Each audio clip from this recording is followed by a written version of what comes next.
Anyway, so I've got a video from one Bernie Sanders. I'm not sure if you've heard of him. So Bernie Sanders was on Twitter. I'm sorry, I just got a lot of, like, you know, shit burping up or whatever. I don't know. But Bernie Sanders was on Twitter. And so Bernie Sanders is someone who tweets, and he tweeted out this. So in 1994, Democrats in power lost big because they were not bold. As we all remember, Democrats suck dick. And I'm not talking about the good dick. I'm not talking, you know, about that, you know, that good stuff. I'm talking about, like, you know, Newt Gingrich or something. Like, you don't want to be in that scenario. In 2010, it happened again. If we do not take aggressive action now to protect working families, it will happen again in 2022. So he's got a little video. Let's watch. Yesterday. There's great disappointment here at the White House. This is truly a wildly historic night. Overall, it was a Republican victory, astonishing in scope.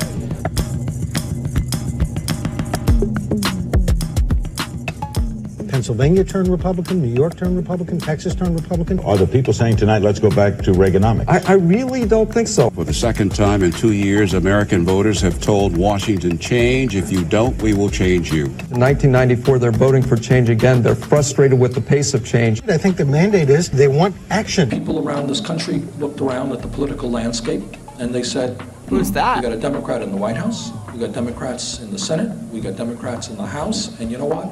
My life is not getting better. If I'm going to get involved in politics at all, I'm going to throw these bumps out. I mean, the American people abandoned us at the polls because they felt that we basically had abandoned them in these first 2 years. You know what bothers me a little bit, David, is that we keep reading about how this economy is booming. I don't know for whom it is booming, but it is not booming for the people that I know in the state of Vermont. The average family, they're having a hard time paying for health insurance premium increases if they have health insurance. And they wonder, what the hell do we have a government for? Got a lot of people out there listening Can we to say some that like the Democrats music saying, is so what good? do you stand for? Are you going to represent us when we are hurting so much? Do you have the guts to take on powerful special interests? And unless ordinary people stand up and fight for their lives and the lives of their kids and their parents, then... I'm going to be honest. You can, like, notice a little bit of a weight difference in 95 Bernie versus 2020 Bernie.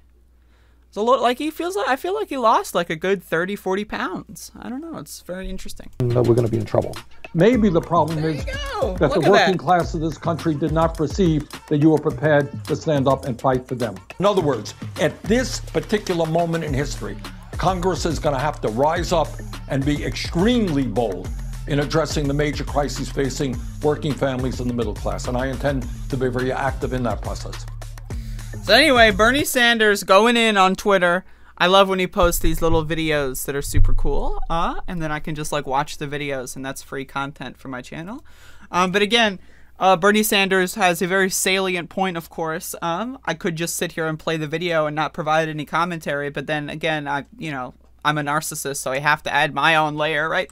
But of course, like, yeah, the Democratic Party is garbage. We all know that. There have been many eras of, Democrats taking control of, like, the White House and then losing everything else. Like, look at what happened in 2020.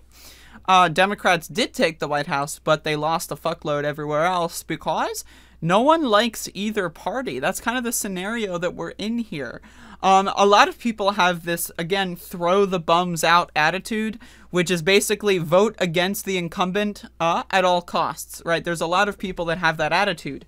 And so when you have a Democrat in a House seat and people are like, my life is not better, they're just going to vote for the other guy. To them, the other guy being a Republican is like, okay, whatever. They don't understand that the Republican Party is the party of white supremacy. They don't understand that the Democratic Party is the party of corporations. They just think, okay, this person's not doing what I want, therefore I'll vote for the other person.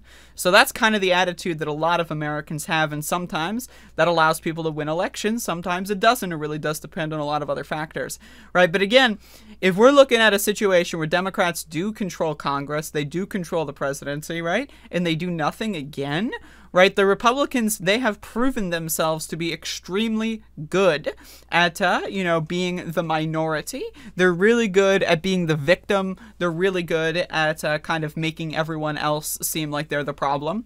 And then when they get into power, they're also, they're really good at just continuing to do that, especially for their base.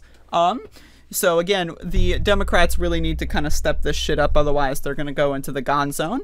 And personally, I don't want to be in a situation where Republicans take back the Senate or the House in 2022. That would make all of our lives significantly worse. So yeah, we're going to have to definitely make sure that the Democrats do their thing.